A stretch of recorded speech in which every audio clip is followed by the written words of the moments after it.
বন্ধুরা, তোমাদের ভালোবাসাই আমাদের কাজ করার অনুপ্রেরণা যোগায়। আজ তোমাদের মাঝে নিয়ে এলাম টুনি পাখির গল্প, দুই পরিবার। সুখী দিদি, ও সুখী দিদি, তোমার হলো? তাড়াতাড়ি এসো, এবার যে পাশের বনে যেতে দেরি হয়ে যাবে। সবজিগুলো বিক্রি করব কখন? হ্যাঁ টুনি, আমার হয়েছে, তুই বাইরে দাঁড়া, আমি আসছি। মা পারুল, তুই ঘরেই থাকিস, কোথাও যাস না কেমন? আচ্ছা ঠিক আছে মা, আমি ঘরেই থাকবো। তুমি ফেরার সময় আমার জন্য সন্দেশ নিয়ে এসো, ঠিক আছে? আচ্ছা ঠিক আছে, আমি সন্দেশ নিয়ে আসবো, তুই কোনো চিন্তা করিস না। মা, তুমি আমার জন্য সন্দেশ নিয়ে এসো, আমারও সন্দেশ খেতে ইচ্ছে করছে। আমাকে বলতে হবে না রে মা, তুই না বললেও আমি তোর জন্য সন্দেশ নিয়ে আসতাম। তোরা দুজনে ঘরে বসে খেলা কর, আমাদের সবজি বিক্রি করা হলে আমরা বাড়িতে চলে আসবো। এরপর টুনি ও সুখী পায়রা সবজি বিক্রি করতে পাশের বনে যায়। সবজি নিবে গো, সবজি, তাজা তাজা সবজি। তোতা, এই বনে তো সবজির দাম অনেক কম। চল, আমরা সবজি কম দামে কিনে সেগুলো অন্য বনে নিয়ে গিয়ে বেশি দামে বিক্রি করব। আচ্ছা ঠিক আছে ঈগল দাদা, চলো তবে। কি ব্যাপার সুখী দিদি, আজকে তো কেউ সবজি কিনেই নিচ্ছে না। তবে কি আজ আমরা সবজি বিক্রি করতে পারবো না? তাই তো মনে হচ্ছে টুনি। এই যে তোমরা এখানে সবজি বিক্রি করতে পারবে না, তাই না? সবজি বিক্রি করবেই বা কি করে? এখানে তো সবজির দামই নেই। আমি বলি কি, তোমরা আমাকে এই সবজিগুলো দিয়ে দাও। সবজিগুলোর যা দাম হয় তা আমি তোমাদের দিয়ে দিব। দাদা, তুমি সবজিগুলো নিবে? তাহলে তো ভালোই হয়। আচ্ছা ঠিক আছে দাদা, আমরা তোমার কাছে সবজিগুলো বিক্রি করতে চাই। এই নাও সবজি। এই নাও তোমাদের টাকা।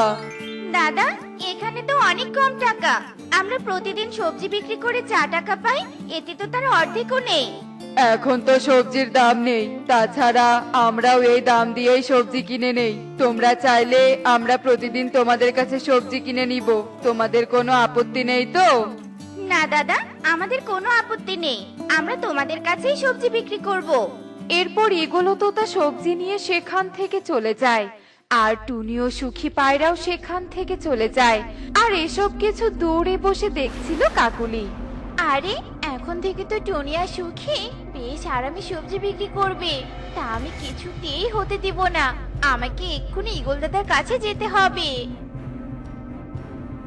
ঈগল দাদা, তুমি টুনির কাছ থেকে এই পানি দেওয়া সবজিগুলো নিয়েছো? এগুলো তো একটু পরেই পচে যাবে, তুমি এই পচা সবজিগুলো আর বিক্রি করতেই পারবে না। কি, টুনি আর সুখী আমাকে এভাবে ঠকিয়েছে? আর আমি তা বুঝতেও পারিনি। টুনি আর সুখীকে তবে তো উচিত শিক্ষা দিতেই হবে। ঠিক আছে দাদা, তবে তুমি তাড়াতাড়ি সবজিগুলো বিক্রি করে ফেলো, নয়তো সবজিগুলো আবার নষ্ট হয়ে যেতে পারে। আচ্ছা ঠিক আছে, আমি সবজিগুলো বিক্রি করে আসি। এরপর ঈগল সবজিগুলো বিক্রি করতে যায়। আর পরের দিন সকালে টুনি ও সুখী পায়রা সবজি নিয়ে ঈগলের কাছে আসে। এই যে ঈগল দাদা, আমরা সবজি নিয়ে এসেছি, সবজিগুলো নিয়ে আমাদের টাকা দাও। টুনি, আমি বলি কি, আমরা কিছুদিন তোমাদের কাছ থেকে সবজি নেই, আর এক মুঠে তোমাদের সবজির টাকা দিয়ে দিব। তাহলে টাকাটা তোমাদের কাজে লাগবে, আর প্রতিদিনের টাকাটা প্রতিদিনই দিলেই তো খরচ হয়ে যাবে।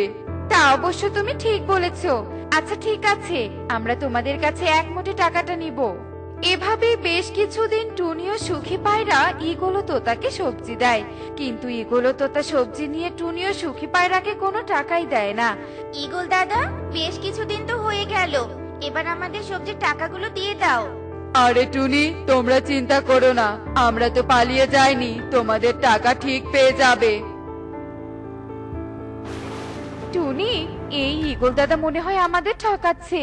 উনি মনে হয় আমাদের টাকা মেরে দেওয়ার ফোন দিয়াচ্ছে। হ্যাঁ সুখী দিদি, আমারও তাই মনে হয়।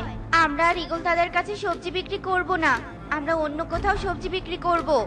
এ কথা বলে টুনি ও সুখী পায়রা সেখান থেকে চলে যায়। তোতা, ওরা মনে হয় আমাদের বুদ্ধি ধরে ফেলেছে, ওরা আমাদের কাছে আর সবজি বিক্রি করবে না। চল, আমরা কাকুলির কাছে যাই। আরে ঈগল দাদা, তুমি কি মনে করে? এরপর ঈগল কাকুলিকে সমস্ত কথা খুলে বলে আর সব শুনে কাকুলি বলতে থাকে, ইগল দাদা, তুমি কোনো চিন্তা করো না, আমি ওই টুনি ও সুখীকে এই বন থেকে তাড়ানোর ব্যবস্থা করছি। টুনি, তুই তোর মেয়েকে নিয়ে এক্ষুনি এই বন থেকে চলে যা। আর সুখী, তুইও তোর মেয়েকে নিয়ে চলে যা। কেন? আমরা তোমার কথা শুনে এই বন থেকে চলে যাব কেন শুনি? আমরা এই বনে সব থেকে ধনী পাখি। আমরা চাই না তোদের মতো গরিব দুই পরিবার আমাদের এই বনে থাকুক। তাই তোরা এক্ষুনি এই বন থেকে চলে যা, নয়তো তোদের মারতে মারতে এই বন থেকে তাড়িয়ে দিব। না, তোমরা আমাদের মেরো না, আমরা এ বন থেকে চলে যাচ্ছি। টুনি, তুই ভালো চাস তো কাকুলি দিদির মুখের ওপর কথা বলিস না। তুই তো জানিস আমরা গরিব পাখি, আমরা চাইলেও কিছু করতে পারবো না। এরপর টুনি ও সুখী পায়রা তাদের বাড়ি থেকে বেরিয়ে যায়। আর টুনি ও সুখী পায়রার বাড়িতে ঈগল ও তোতা থাকতে শুরু করে। কাকুলি, তোমাকে অনেক ধন্যবাদ এই বনে আমাদের থাকার জায়গা করে দেওয়ার জন্য। আচ্ছা ঠিক আছে, তোমাকে আর ধন্যবাদ দিতে হবে না। তুমি যে বনে থাকতে চেয়েছো এটাই তো আমার সৌভাগ্য। আচ্ছা, তুমি বিশ্রাম করো, আমি এবার আসি। সুখী দিদি, এখন আমরা কোথায় যাব কিছুই যে বুঝতে পারছি না। টুনি, তুই চিন্তা করিস না, সৃষ্টিকর্তা নিশ্চয়ই কোনো না কোনো পথ খোলা রেখেছে। দেখিস, ঠিক একটা ব্যবস্থা হয়ে যাবে। ওই তো দূরে কিছু ঘাস দেখা যাচ্ছে, চল আমরা ওই ঘাসগুলো দিয়ে দুটো ঘর বানাই। আচ্ছা ঠিক আছে, চলো আমরা ঘাসের ঘর বানাবো। এরপর টুনি ও সুখী পায়রা ঘাসের ঘর বানায় আর সেখানেই থাকতে শুরু করে। আর এভাবেই বেশ কিছু দিন কেটে যায়। আর একদিন রাতে তোতা ও ঈগল কাকুলির ঘরে চুরি করতে যায় আর কাকুলির আলমারি থেকে সব টাকা চুরি করে নিয়ে চলে যায়। এ কি কালু, আলমারিতে তো দেখছি একটা টাকাও নেই। টাকাগুলো কোথায় গেল? কাকুলি, তুমি এসব কি বলছো? টাকার আবার হাত পা গজিয়েছে নাকি যে আলমারি থেকে হেঁটে হেঁটে চলে যাবে? কাকুলি ও কালু কাক যখন টাকা খুঁজছিল তখন সেখানে ঈগল ও তোতা আসে। কালু কাকুলি, তোমরা এ বন থেকে চলে যাও। এ বনে এখন আমি সব থেকে ধনী পাখি, তাই আমি চাই তোমাদের মতো গরিব পাখি এ বনে যেন না থাকে। ঈগল দাদা, তুমি এসব কি বলছো? একদিন আমি তোমাকে এই বনে থাকতে দিয়েছিলাম, আর আজ তুমি আমাকে এই বন থেকে তাড়িয়ে দিতে চাইছো? আর তুমি ধনী পাখি হলে বা কি করে? তার মানে তুমি আমাদের টাকা চুরি করেছো? সব যখন বুঝেই ফেলেছিস তখন আর তোর কাছে কথা লুকিয়ে লাভ নেই। এখন তাড়াতাড়ি বাড়িটা ফাঁকা করে দে তো দেখি, নয়তো আমাকে অন্য ব্যবস্থা করতে হবে। আহ আহ আহ আহ আহ। এরপর কাকুলি ও কালু কাক বাধ্য হয়ে বাড়ি থেকে বেরিয়ে যায় আর থাকার জন্য জায়গা খুঁজতে থাকে। তখন তারা টুনি ও সুখী পায়রার ঘাসের ঘর দেখতে পায়। কালু, আমরা তো সব হারিয়ে ফেললাম, যাওয়ার মতো আর কোনো জায়গা নেই। এখন আমরা কোথায় থাকবো? কাকুলি, ওই দেখো সামনে দুটো ঘাসের ঘর দেখা যাচ্ছে। চলো তো দেখি ওখানে একটু আশ্রয় পাওয়া যায় কিনা। হ্যাঁ কালু, চলো। ভিতরে কেউ আছো? দয়া করে আমাদের একটু সাহায্য করো। কেউ কি ভিতরে আছো? এ কি কাকুলি দিদি, তোমরা তোমরা এখানে কেন? আমাদের বনছাড়া করেও কি তোমাদের শান্তি হয়নি? এখন আবার এখানে এসেছো? টনি, তুই আমাকে ক্ষমা করে দে। আমরা তোদের সাথে খুব খারাপ ব্যবহার করেছি, তাই তো ঈগল দাদা আমাদের সব চুরি করে আমাদের বন থেকে তাড়িয়ে দিয়েছে। ঠিকই হয়েছে, তোমরা প্রতিবেশীকে সাহায্য না করে বাইরের পাখিকে সাহায্য করেছো, তাই সব হারিয়েছো। প্রতিবেশীরা সব সময় বিপদে আপদে সাহায্য করে, পাশে থাকে। যতই বিপদ আসুক না কেন একসঙ্গে মোকাবেলা করা যায়। কথায় আছে না, 10-এর লাঠি 1-এর বোঝা।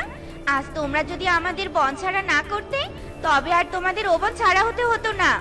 যাও যাও, এখন এখান থেকে চলে যাও, আমরা তোমাদের কোনো সাহায্য করতে পারবো না। এরপর কাকুলি ও কালু কাক আর কিছু না বলে সেখান থেকে চলে যায়। আর এভাবেই তারা তাদের কর্মের শাস্তি পায়।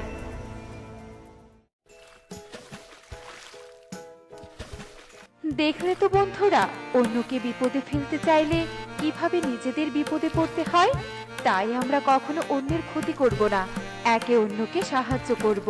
এমনই সব মজার মজার শিক্ষণীয় টুনি পাখির গল্প দেখতে আমাদের পাশেই থেকো। আর গল্পগুলো কেমন হচ্ছে তা কমেন্টে জানাতে ভুলো না কিন্তু। Bye bye.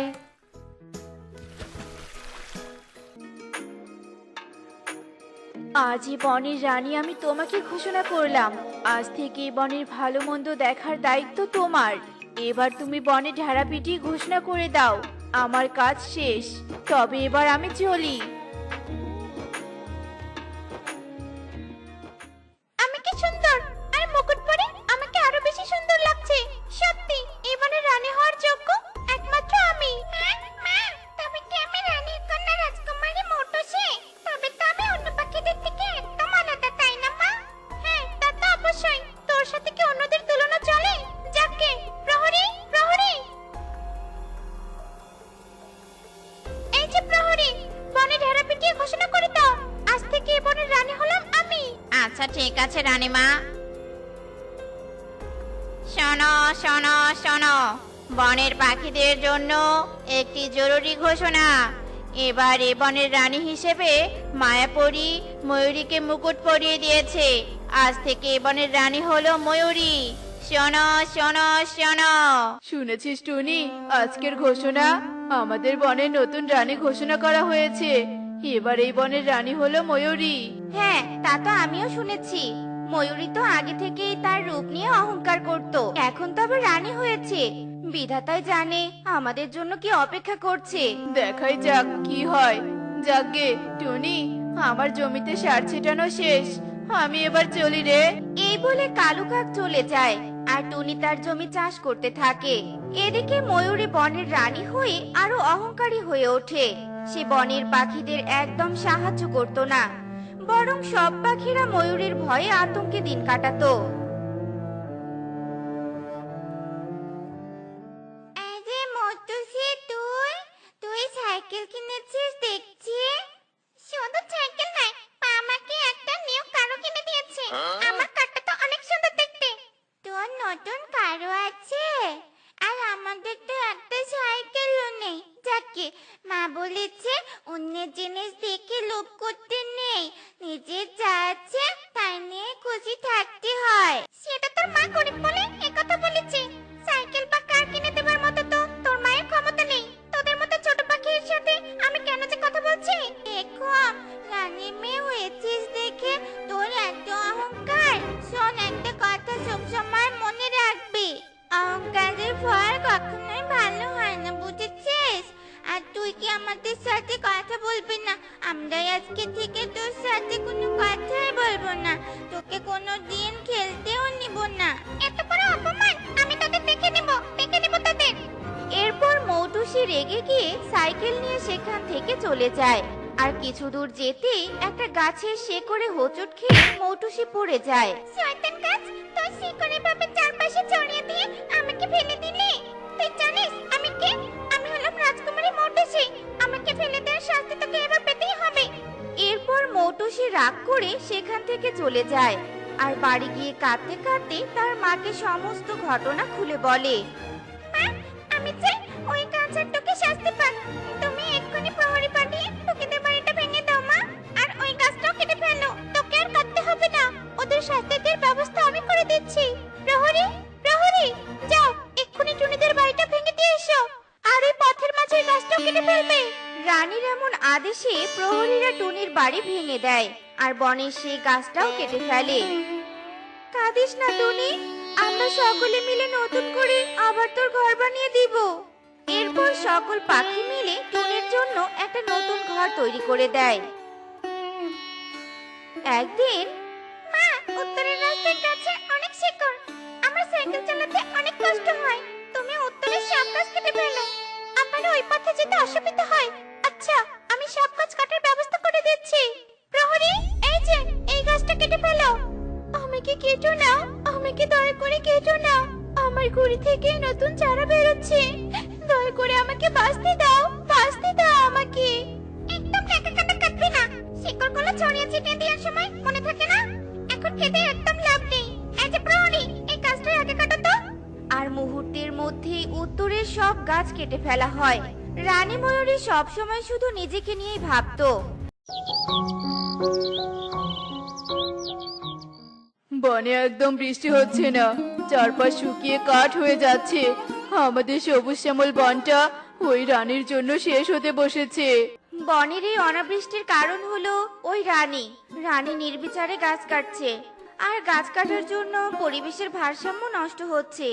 তাই তো বনের এই করুণ অবস্থা হয়েছে। যদি রানী এভাবে নির্বিচারে গাছ কাটে, তবে আমাদের বন যে একেবারে মরুভূমি হয়ে যাবে। তার আগেই আমাদের কিছু একটা করতে হবে। উত্তরের এক কোণে একত্রে 3টি গাছ অবস্থিত। শুনেছি ওই গাছ 3টি নাকি প্রকৃতি দেবীকে আহ্বান করতে পারে। চলো সবাই, আমরা সকলে ওই 3 গাছের কাছে রানীর বিরুদ্ধে বিচার দেই।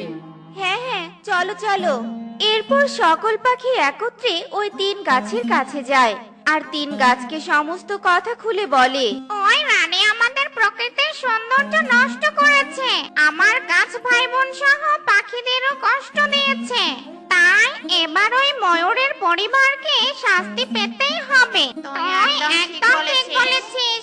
এবার আমরা প্রকৃতি মাতাকে আহ্বান করব। প্রকৃতি মাতা, প্রকৃতি মাতা, দেখা দিন মাতা, আপনাকে যে আমাদের খুব প্রয়োজন। বল বাছা, কি হয়েছে? হঠাৎ আমাকে আহ্বান করলি যে? এরপর 3 গাছ সমস্ত কথা প্রকৃতি মাতাকে খুলে বলে। ওই ময়ূরীর এত সাহস, আমার প্রকৃতির গাছপালা প্রাণীদের ও এভাবে কষ্ট দিয়েছে।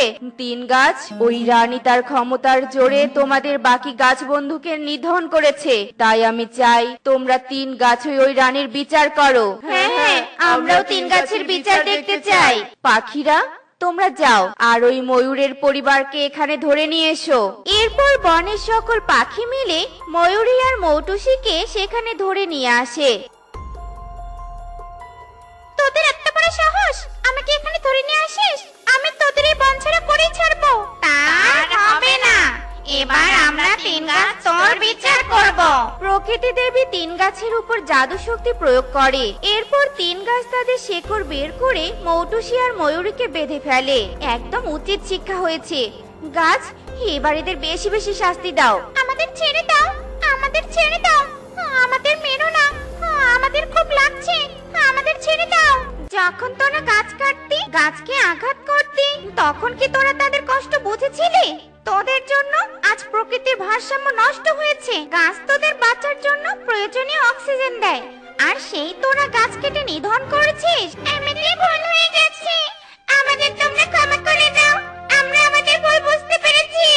আমরা তোকে ক্ষমা করে দিব, তবে একটা শর্তে, আর তা হলো আজ থেকে প্রতিদিন তোরা 2 জন 50টি করে বনে গাছ রোপণ করবি। পর ময়ূরী আর মৌটুসি গাছের কথা মতো প্রতিদিন বনে 50টা করে গাছ রোপণ করে। আর এভাবেই 3 গাছের বিচারে তারা শাস্তি পেতে থাকে। আর এভাবেই 3 গাছের বিচার সম্পূর্ণ হয়।